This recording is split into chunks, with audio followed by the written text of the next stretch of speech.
Era de manhã cedo. O sol ainda não havia nascido completamente sobre o Golfo Pérsico. Um contratorpedeiro da Marinha dos Estados Unidos cortava as águas do Estreito de Hormuz, um dos trechos de mar com maior peso estratégico no planeta inteiro. A tripulação estava alerta, não em pânico, apenas preparada. Porque naquela parte do mundo, estar preparado é o mínimo aceitável. Então aconteceu algo que ninguém queria, mas para o qual todos haviam se preparado. Um navio de guerra iraniano, uma fragata de ataque rápido, rompeu seu padrão de patrulha. Ele se movia de forma agressiva, cortando rotas de navegação, ignorando avisos pelo rádio, e não estava sozinho. Atrás dele, um enxame de lanchas da Guarda Revolucionária se espalhava numa formação que qualquer pessoa com treinamento militar reconheceria imediatamente. Aquilo não era um acidente. Não era erro de navegação, era uma provocação, e a Marinha dos Estados Unidos tinha cerca de 3 minutos para decidir o que fazer a respeito. O que aconteceu em seguida, e mais importante ainda, por que aconteceu, revela tudo sobre o ponto de estrangulamento mais perigoso do mundo moderno, e por que o próximo grande conflito internacional talvez não comece com um discurso ou uma declaração formal. Talvez comece com uma embarcação que cruza a linha errada numa manhã comum, antes que a maior parte do mundo tenha tomado seu café. Vamos entender isso melhor. Para compreender por que esse incidente importa, é preciso entender a geografia primeiro, porque o Estreito de Hormuz não é apenas estrategicamente importante, ele é estrategicamente insubstituível. No seu ponto mais estreito, o estreito tem cerca de 33 quilômetros de largura. Só isso, 33 quilômetros, separando o Golfo Pérsico do Golfo de Omã. E, além disso, o Oceano Aberto. E por esse corredor estreito, algo entre 17 e 21 milhões de barris de petróleo passam todos os dias. Isso representa aproximadamente 20% de todo o fornecimento mundial de petróleo. A Arábia Saudita, o Iraque, o Kuwait, os Emirados Árabes Unidos, o Bahrein, todas as suas economias de exportação fluem por esse único gargalo. Não existe desvio, nenhum oleoduto alternativo que cubra esse volume, nenhuma segunda rota. Se você quer petróleo do Golfo, ele passa por aqui. Agora, pense no que isso significa sob a perspectiva do Irã. O Irã ocupa a margem norte do estreito. Eles estão lá há milhares de anos, e nas últimas décadas, sua doutrina militar foi construída em torno de uma ideia única, brutalmente simples. Você não precisa derrotar os Estados Unidos para vencer. Você só precisa tornar a operação nessa região cara o suficiente para que ela deixe de valer a pena. Fechar o estreito, ou mesmo ameaçar fechá-lo, faz os preços do petróleo dispararem globalmente em questão de horas. As taxas de seguro de petroleiros explodem. As empresas de navegação recuam. Os governos que dependem dessas exportações de energia começam a fazer cálculos políticos muito diferentes. O choque econômico, provocado por um fechamento de apenas 48 horas, reverberaria pelos mercados de Londres a Tóquio. O Irã não precisa afundar um porta-aviões para causar esse tipo de ruptura. Ele só precisa fazer as águas parecerem perigosas o suficiente para que o tráfego diminua por conta própria. Isso não é fanfarronice, é uma doutrina estratégica cuidadosamente desenvolvida. E eles têm construído as ferramentas para executá-la há mais de 40 anos. É aqui que muita gente erra. Quando ouvem falar da força militar iraniana, imaginam algo ou completamente superestimado ou totalmente desprezado. A realidade é mais matizada e, honestamente, mais interessante. A força naval convencional do Irã, sua capacidade de operar em alto mar, os navios que teoricamente poderiam desafiar um grupo de ataque de porta-aviões americano em oceano aberto é limitada. Eles sabem disso. Não são suicidas. Enfrentar a Marinha dos Estados Unidos em águas profundas, em condições iguais, seria um conflito muito curto, com um resultado muito previsível. Mas esse não é o jogo deles. O que o Irã investiu pesadamente é naquilo que os estrategistas militares chamam de capacidade assimétrica. Ferramentas especificamente projetadas para operar em ambientes costeiros rasos e congestionados. Exatamente o tipo de água que se encontra no Estreito de Hormuz. Lanchas de ataque rápido que podem se aglomerar e sobrecarregar o inimigo. mísseis de cruzeiro antinavio lançados de baterias móveis em terra, minas, drones, submarinos pequenos o suficiente para se esconder nas águas rasas da costa. E cada vez mais, uma frota de embarcações da Marinha do Corpo da Guarda Revolucionária Islâmica, conhecida como IRGCN, que opera de forma diferente da Marinha Iraniana regular e responde a uma cadeia de comando completamente separada. Essa distinção é de enorme importância. A Marinha da Guarda Revolucionária não é bem uma força naval convencional. Está mais próxima de um híbrido entre milícia, operações especiais e força guerrilheira marítima. Eles hasteiam bandeiras diferentes, seguem regras de engajamento diferentes e, historicamente, têm se mostrado muito mais dispostos a agir de forma agressiva do que a Marinha Iraniana regular. São eles que têm assediado petroleiros comerciais. São eles que têm capturado embarcações estrangeiras.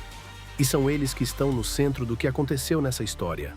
Naquela manhã, era uma fragata da Guarda Revolucionária, apoiada por uma constelação de lanchas de ataque rápido, que avançou de forma agressiva em direção ao contratorpedeiro americano. E o comportamento era coreografado. Não se tratava de um único navio agindo de forma independente. Era uma ação coordenada. Múltiplas embarcações, formações específicas, silêncio de rádio nos canais internacionais. Alguém havia planejado aquilo. A questão era até onde estavam dispostos a ir. O contratorpedeiro americano já acompanhava a fragata iraniana há cerca de 20 minutos antes de a situação se tornar realmente séria. A equipe de turno, no Centro de Informações de Combate, monitorava o contato. Procedimento padrão. O comandante havia sido informado. O nível de ameaça estava elevado, mas ainda não no grau mais alto. Então, as lanchas começaram a se dispersar. Em termos militares, isso se chama abordagem em enxame. Múltiplas embarcações pequenas e rápidas se espalhando ao redor de um alvo para complicar a resposta defensiva. É uma tática sobre a qual o Irã chegou a publicar doutrina. Eles não estão escondendo isso. A ideia é forçar o defensor a enfrentar múltiplas ameaças simultaneamente, sobrecarregando tanto os sistemas de defesa de ponto quanto a capacidade de tomada de decisão ao mesmo tempo. O capitão do contratorpedeiro tinha uma janela de decisão muito estreita. O direito internacional marítimo garante às embarcações o direito de autodefesa, mas também exige demonstração clara de intenção hostil antes que o uso de força letal seja autorizado.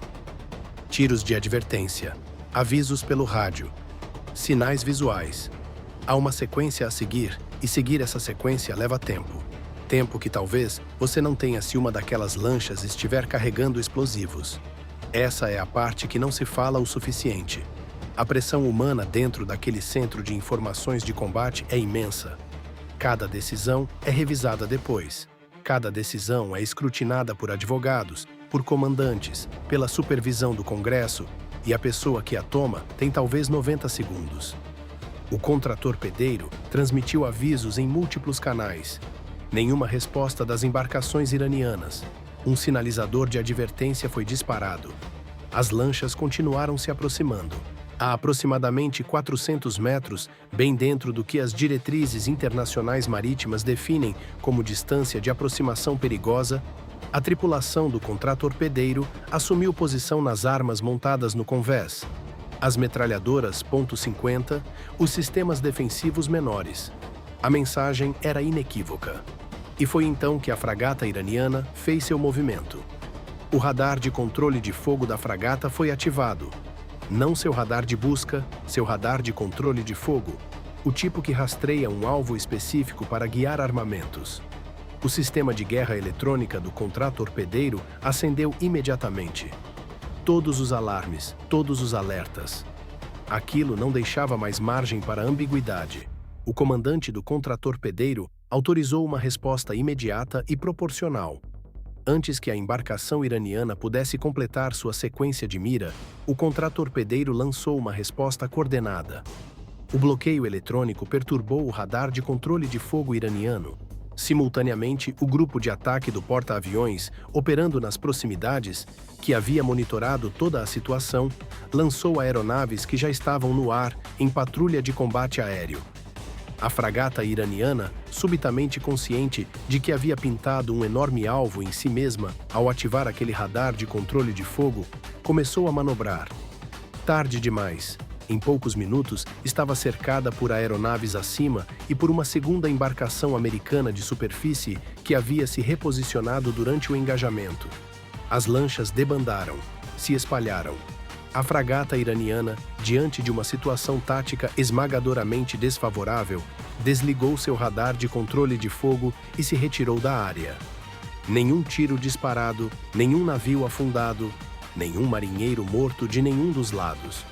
Mas não há dúvida, uma linha foi cruzada, e o que aconteceu em seguida foi, sem exagero, mais importante do que o próprio confronto. O confronto durou cerca de 12 minutos, mas a resposta se desdobrou ao longo das horas seguintes, e é aí que a teoria da dissuasão se torna real. Se os Estados Unidos simplesmente tivessem deixado aquele bloqueio por radar de controle de fogo sem resposta, se a fragata iraniana tivesse sido autorizada a realizar o que foi efetivamente uma missão de mira contra um navio de guerra americano e depois voltar para casa sem consequências, a mensagem para todos os outros atores da região teria sido recebida de forma clara e inequívoca. Testar navios americanos não tem custo algum. Façam de novo. Sejam ainda mais agressivos na próxima vez.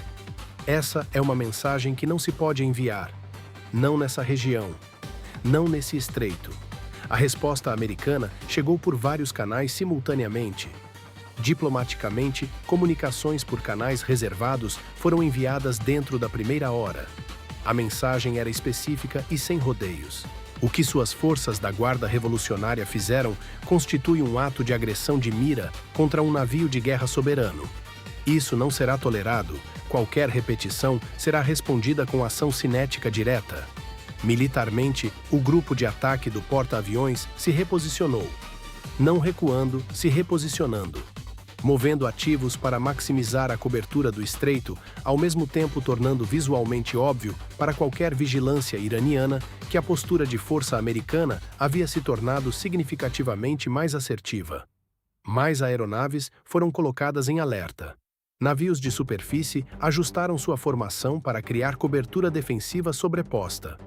E os dados de todo o engajamento, as assinaturas eletrônicas, as frequências de radar, os padrões de movimento de cada embarcação iraniana envolvida, foram processados, catalogados e adicionados a um banco de dados de ameaças que será usado para reconhecer e responder a padrões semelhantes mais rapidamente da próxima vez.